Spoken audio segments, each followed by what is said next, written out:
Whoa. I'm running short of words right now, but I cannot afford this because I have to speak. Thank you so much for all the love, for all the warmth. Thank you for accepting me. Thank you very much.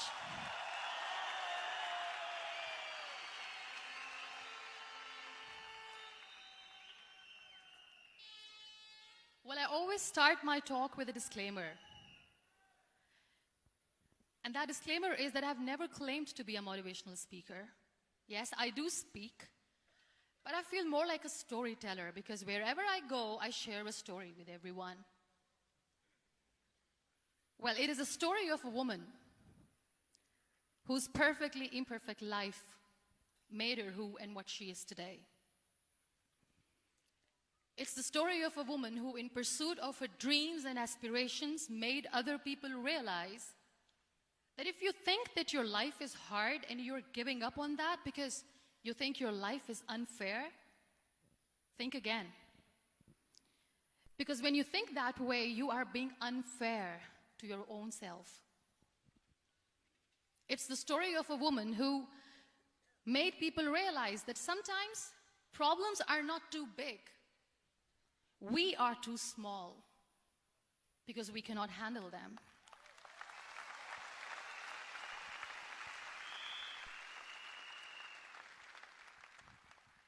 It is the story of a woman who with time realized that real happiness doesn't lie in success, money, fame. It lies within. Real happiness lies in gratitude. So I am here, and I'm going to share the story of that woman. That is my story. The story of gratitude.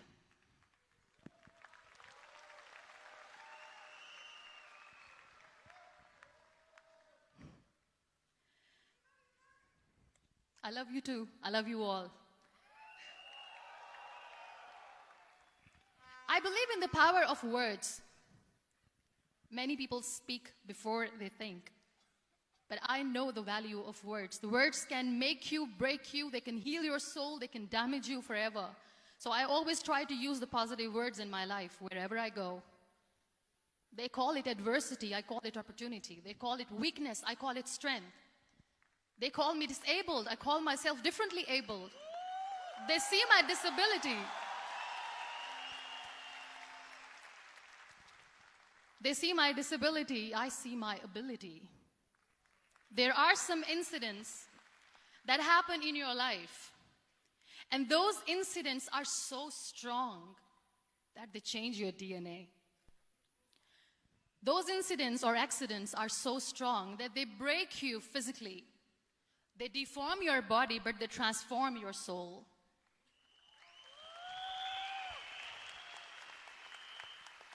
Those incidents break you, deform you, but they mold you into the best version of you. And the same thing happened to me. And I'm going to share what exactly happened to me. I was 18 years old when I got married. And this thing I'm sharing for the very first time on an international level. I was 18 years old when I got married. I belonged to a very conservative family, a Baloch family, where good daughters never say no to their parents. My father wanted me to get married. And all I said was, if that makes you happy, I'll say yes. And of course, it was never a happy marriage. Just about after 2 years of getting married, about 9 years ago, I met a car accident. Somehow my husband fell asleep and the car fell in the ditch. He managed to jump out, saved himself. I'm happy for him. But I stayed inside the car and I sustained a lot of injuries. The list is a bit long. Don't get scared. I'm perfectly fine now. Radius ulna of my right arm were fractured. The wrist was fractured. Shoulder bone and collarbone were fractured. My whole rib cage got fractured. And because of the rib cage injury, lungs and liver were badly injured. I couldn't breathe. I lost urine and bowel control. That's why I have to wear the bag wherever I go. But that injury that changed me and my life completely as a person and my perception towards living my life was the spine injury. 3 vertebrae of my backbone were completely crushed, and I got paralyzed for the rest of my life. So this accident took place in a far-flung area in the outskirts of a very small province, Balochistan, where there was no first aid, no hospital, no ambulance. I was in the middle of nowhere in that toppled car. Many people came to rescue. They gave me CPR. They dragged me out of the car. And while they were dragging me out, I got the complete transection of my spinal cord. And now there was this debate going on. Should we keep it here? She's going to die. Where should we go? There is no ambulance. There was this 4-wheeler Jeep standing in the corner of the street. They said, put her in the back of the Jeep and take her to the hospital, which is 3 hours away from this place. And I still remember that bumpy ride. I was all broken. They threw me at the back of the Jeep and they rushed me to the hospital. That is where I realized that my half body was fractured and half was paralyzed. I finally ended up in a hospital where I stayed for 2.5 months. I underwent multiple surgeries. Doctors have put a lot of titanium in my arm. There's a lot of titanium at my back to fix my back. That's why people in Pakistan call me the Iron Lady of Pakistan.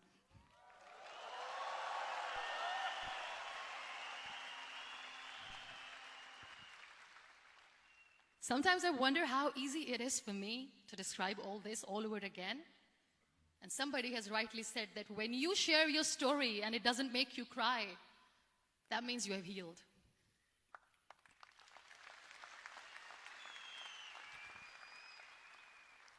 Those 2.5 months in the hospital were dreadful. I will not make up stories just to inspire you. I was at the verge of despair. One day, doctor came to me and he said, well, I heard that you wanted to be an artist, but you ended up being a housewife. I have a bad news for you. You won't be able to paint again because your wrist and your arm are so deformed, you won't be able to hold a pen again. And I stayed quiet. Next day, doctor came to me and said, your spine injury is so bad, you won't be able to walk again. I took a deep breath and I said, it's all right. The next day, doctor came to me and said, because of your spine injury and the fixation that you have in your back, you won't be able to give birth to a child again.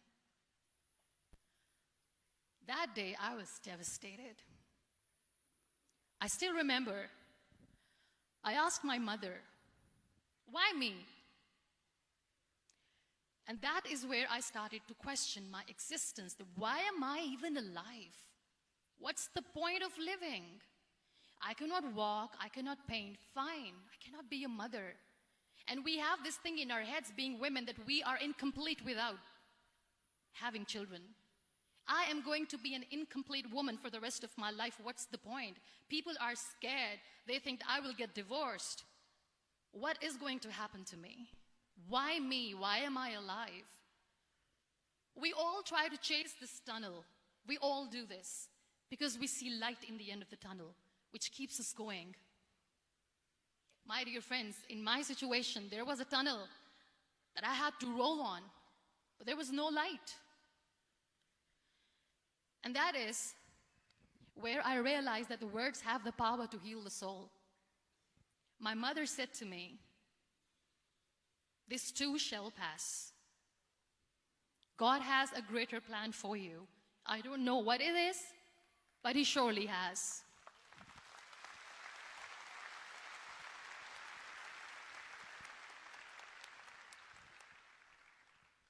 And in all that distress and grief, somehow or the other, those words were so magical that they kept me going. I was trying to put that smile on my face all the time, was hiding.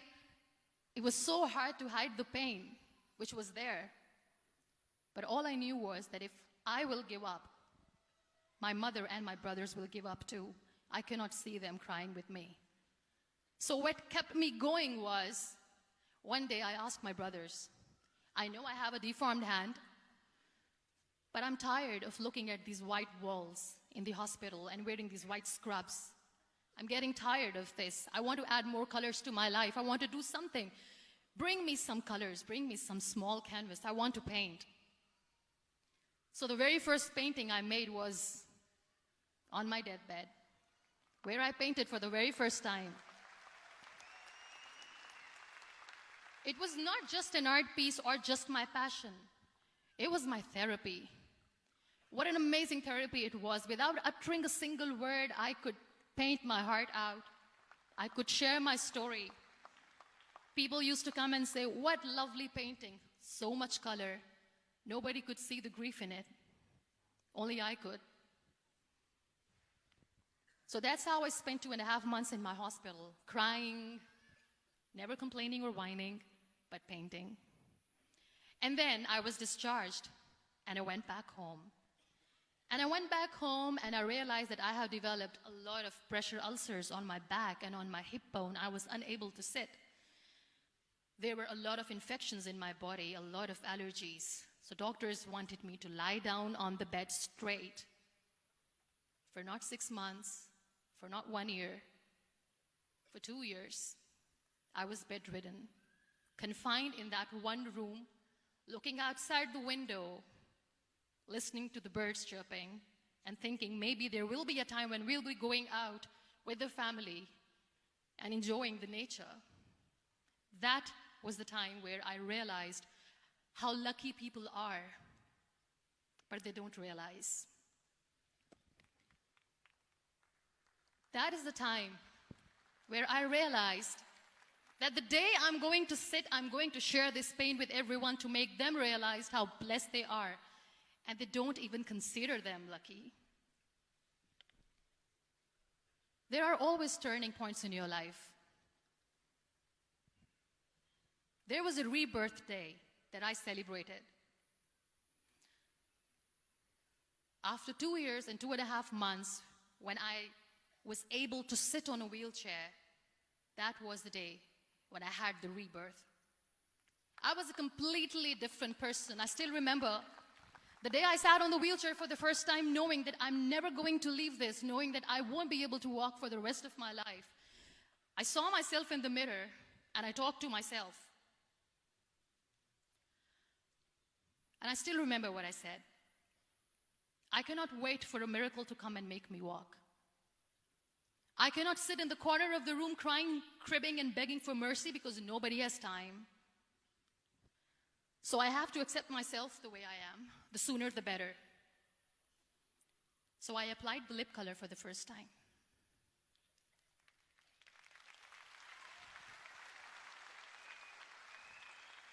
And I erased it. And I cried. And I said, what am I doing? A person on a wheelchair should not do this. What will people say? Clean it up. Put it again. This time I put it for myself. Because I wanted to feel perfect from within.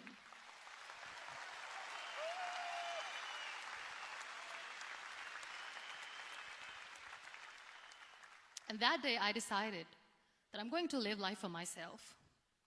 I am not going to be that perfect person for someone. I am just going to take this moment and I will make it perfect for myself.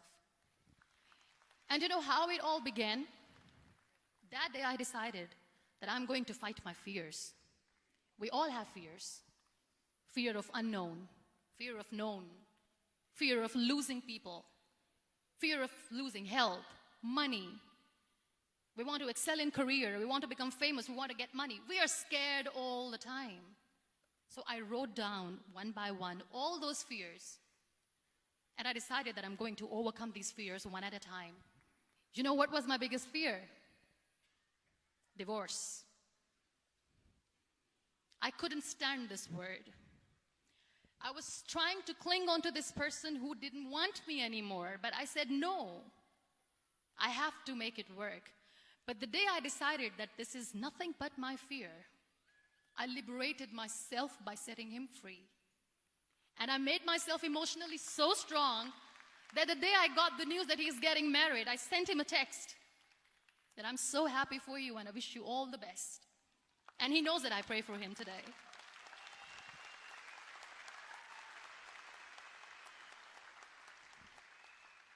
My biggest fear, number 2, was I won't be able to be a mother again.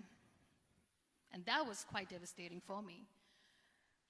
But then I realized there are so many children in the world, all they want is acceptance. So there is no point of crying, just go and adopt one. And that's what I did.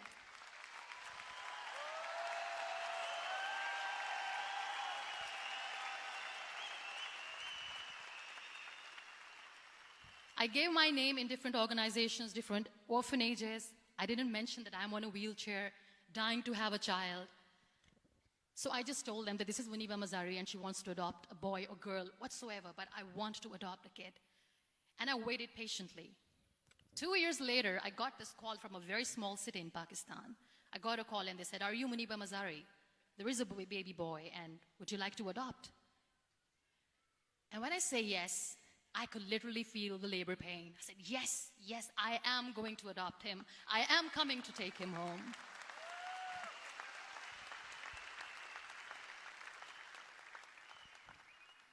And when I reached there, the man was sitting and he was looking at me from head to toe. And in back of my head, I kept thinking that, oh my God, he is going to say she's on the wheelchair. She doesn't deserve it. How is she going to take care of him? And I looked at him and I said, "Do not judge me because I'm on the wheelchair." But you know what he said? He said, "I know you will be the best mother of this child. You both are lucky to have each other."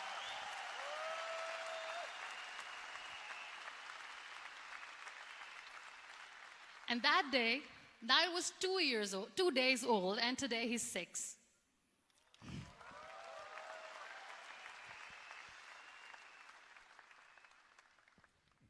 You'll be surprised to know another bigger fear that I had in me. It was facing people. I used to hide myself from people. When I was on bed for 2 years, I used to keep the door closed. I used to pretend that I'm not going to meet anyone, tell them that I'm sleeping. You know why? Because I couldn't stand that sympathy that they had for me. They used to treat me like a patient. When I used to smile, they used to look at me and say that, "You're smiling, are you okay?" I was tired of this question being asked, "Are you sick?" Well, a lady yesterday at the airport asked me, "Are you sick?" And I said, "Well, besides the spinal cord injury, I'm fine, I guess."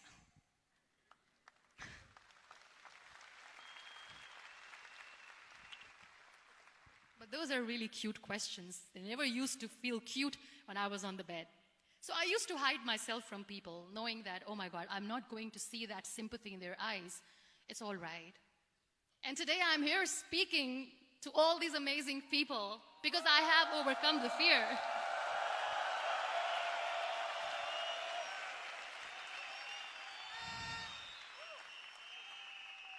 You know, when you end up being on the wheelchair, what's the most painful thing? That's another fear that people on the wheelchair or the people who are differently abled have in their hearts, but they never share. I'll share that with you. The lack of acceptance. People think that they will not be accepted by the people because we, in the world of perfect people, are imperfects. So I decided that instead of starting an NGO for disability awareness, which I know will not help anyone, I started to appear more in public. I started to paint. I always wanted to. I have done a lot of exhibitions. I'm Pakistan's first wheelchair-bound artist. I have done a lot of modeling campaigns, different campaigns for brands like Tony and Guy.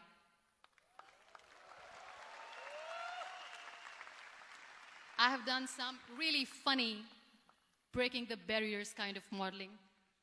There was this one by the name Clown Town where I became a clown because I know that clowns have hearts too. And then I also decided that if I really want to make the difference, I am not going to let people use me for their polio campaigns where they will make you a victim and an emblem of misery and mercy and will say that, you know what, give polio drops to your children or they'll become like this girl. I decided that I'm going to join the national TV of Pakistan as an anchor person. And I've been doing a lot of shows for the last 3 years.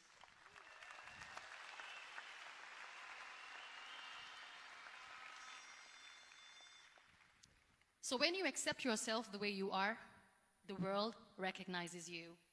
It all starts from within. Thank you. I became the National Goodwill Ambassador for UN Women Pakistan, and now I speak for the rights of women, children. We talk about inclusion, diversity, gender equality, which is a must. I was featured in BBC 100 Women for 2015. I'm one of the Forbes 30 under 30 for 2016. And it all didn't happen alone. You all are thriving in your careers. You have bigger dreams and aspirations in life. Always remember one thing. On the road to success, there is always we, not me. Do not think that you alone can achieve things. No. There is always another person who is standing behind you, maybe not coming on the forefront, but behind you, praying for you and supporting you. Never lose that person. Never.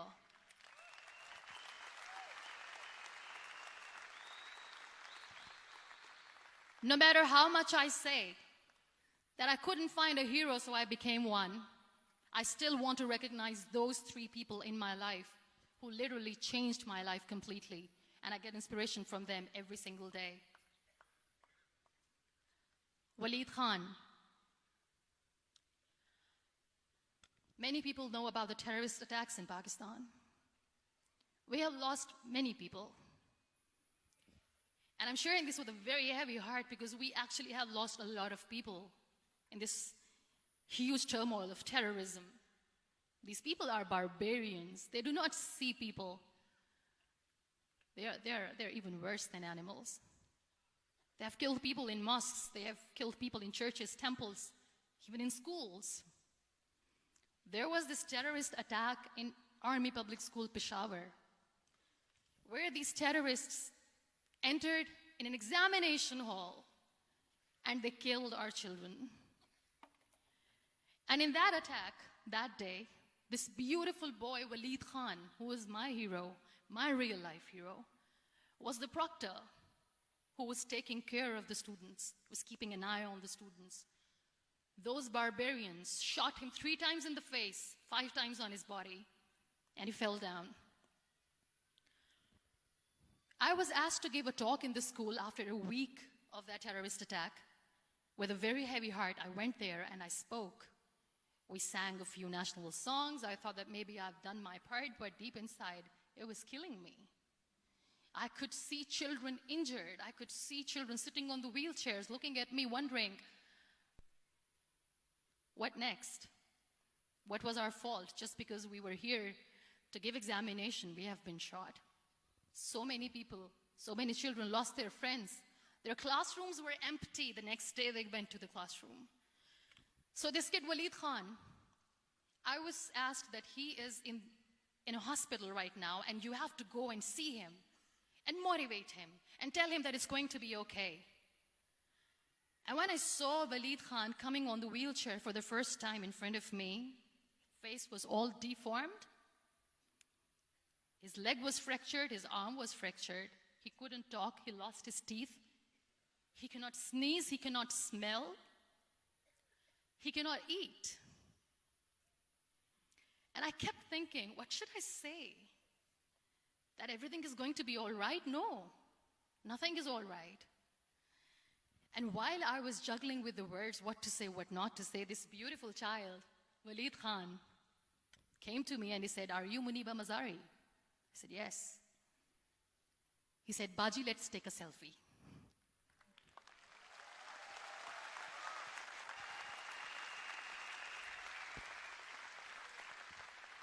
And with that beautiful, toothless smile of Waleed Khan, we took that beautiful selfie that I still have with me. I don't share that here because he was in a very bad shape that time. And that is where I realized that when I was thinking too much about his deformities, he's happy with himself. He doesn't even care. Because today he goes in the same school, and when somebody asks him that what happened to your face, why so many scars, you know what he says? "These scars are my medals and I wear them with pride."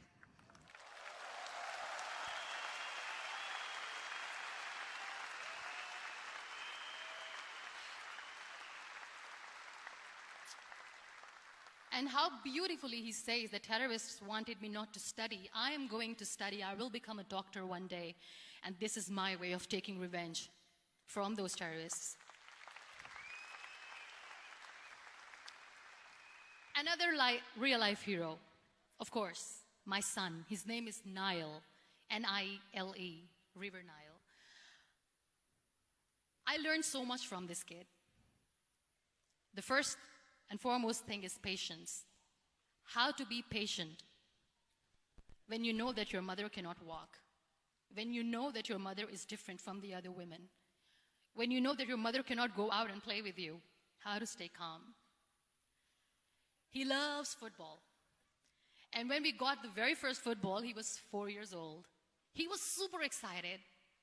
I still remember he came in the room and he said, "Mom, let's play football." And he kept the ball in my feet.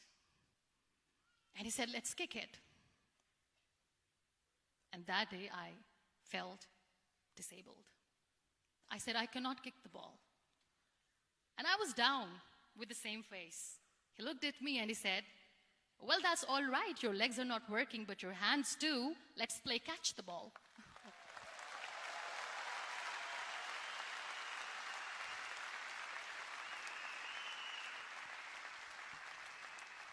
You know what? That day he made me realize that when you think your glass is half empty, come on, your glass is half full. It's all in here and here.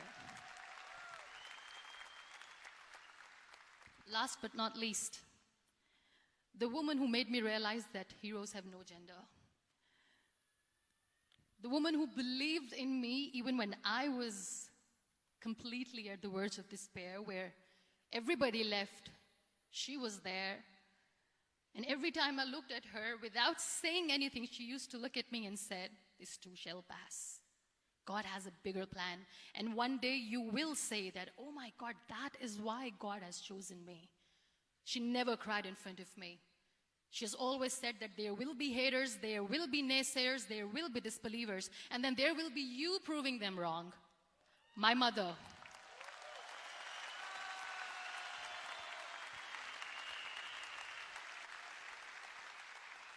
Whatever I am today, I'm nothing without her. I'm nothing without her. Thank you, Mama. I wish you were here. Thank you for making me who I am today.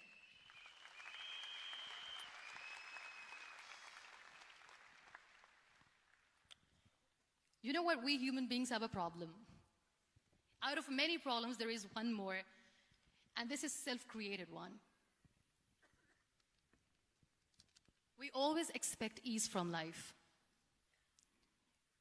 We have this amazing fantasy about life. This is how things should work. This is my plan. It should go as per my plan. If that doesn't happen, we give up. So my dear friends, let me tell you one thing. I never wanted to be on the wheelchair. Never thought of being on the wheelchair. I was always aspiring to do bigger things, but had no idea that for that I have to pay the price to be where I am today. It's a very heavy price. This life is a test and a trial, and tests are trials are never supposed to be easy. So when you're expecting ease from life, and life gives you lemons, then you make the lemonade, and then do not blame life for that, because you were expecting ease from a trial. Trials make you a stronger, better person. Life is a trial, and with time you realize that.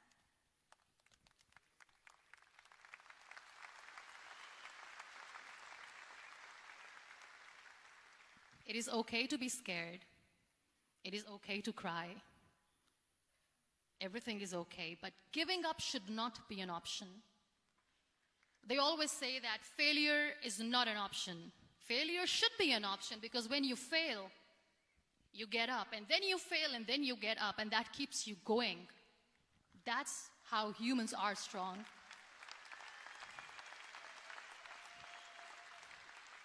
Failure is an option, should be an option, but giving up is not.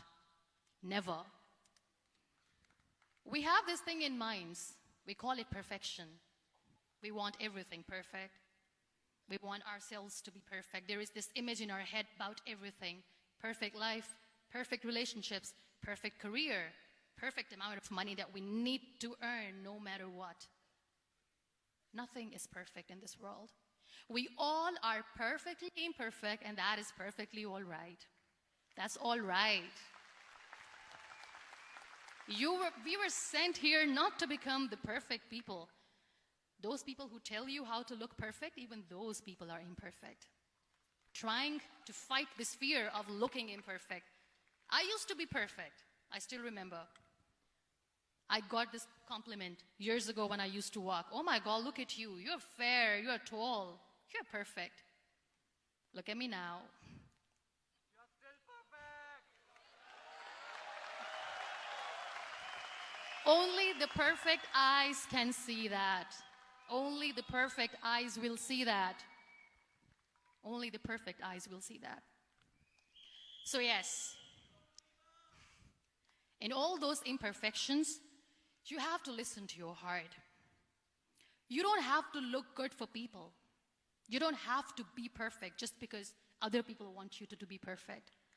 If your soul is perfect from within, that's all right. This is all what you want. This is all what you need to be. Our society has made very weird kind of norms to look perfect and great. For men, it's different. For women, it's different. We think too much about what people say. We listen to ourselves too little. You know what makes you perfect? When you make someone smile. You know what makes you perfect? When you try to do something good for the people around you. You know what makes you perfect? When you feel someone's pain. And how beautiful pain is that it connects you with people. No other medium can connect you with others but pain. That's why I always say that I'm in pain, and that's a blessing in disguise for me. Today, just because I'm in pain and I'm on the wheelchair, I work for children. Being the head of CSR for a company, we conduct medical camps in far-flung areas of Pakistan where so many kids die because they don't have medical facilities. And I personally believe just because they cannot afford to live doesn't mean we'll let them die. So we give them money, we give them medical treatment, we try to heal their wounds, physical and emotional.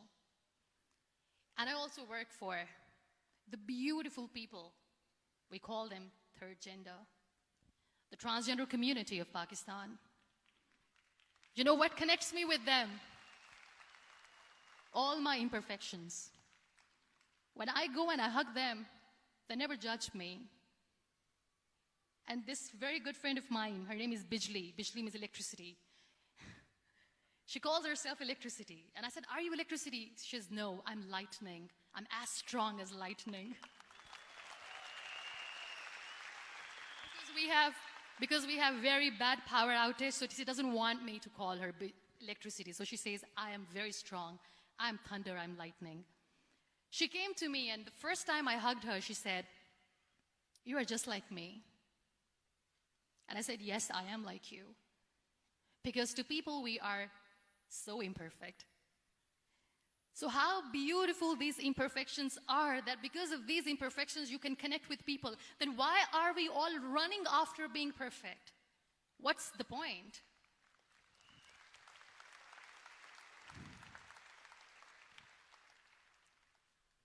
Every time I go in public, I always smile. It's always a big toothy smile on my face, and people ask me, don't you get tired of smiling all the time? What's the secret? I always say one thing, that I have stopped worrying about the things that I have lost, the people that I have lost. Things and people who were meant to be with me are with me. And sometimes, somebody's absence makes you a better person. Cherish their absence. It's always a blessing in disguise.